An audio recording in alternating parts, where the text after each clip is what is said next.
Yang Xiyu is joining us now from Beijing. He's a senior fellow at the China Institute of International Studies. Let's start there. One editorial had this headline: ROK U.S. should reconsider before destabilizing the region. What does this do in terms of destabilization? Well, the deployment of THAAD in South Korea will break the strategic balance between China and the U.S. and Russia and the U.S.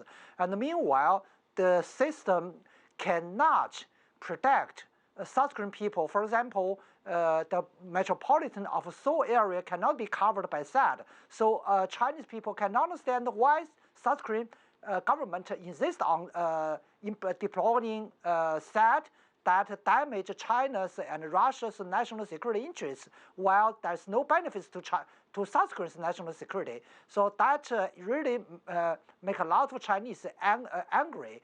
And I'm afraid that the bilateral relation between China and ROK will suffer from that a lot.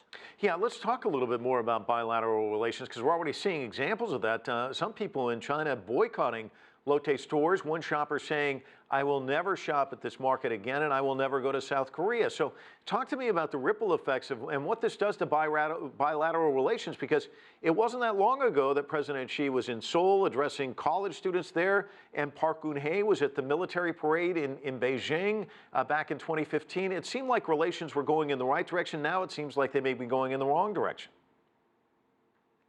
Yeah, it's a very critical question facing not only China but also facing South Korea. The two countries now are in dilemma because of the THAAD differences. On one hand, China need to maintain a good relationship, mutual trust relationship with South. But on the other hand, China cannot suffer, on one hand, suffer from damage made by South Korea, meanwhile maintain the relationship. So in my observation, at this moment, we cannot find an exit strategy to solve to break the dilemma, and the low level or different period of the bilateral relation will go a period, I think. And as you know, Mr. Yang, China has always said the answer to the tensions, diplomacy, six-party talks. But this makes diplomacy that much harder, doesn't it? Well, China now, frankly speaking, facing two challenges from both in front and in our back.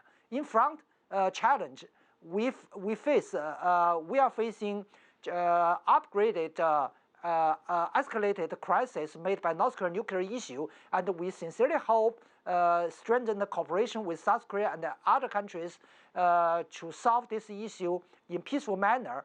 But at the same time, South Korea and the U.S. made a serious damage on Chinese back. So we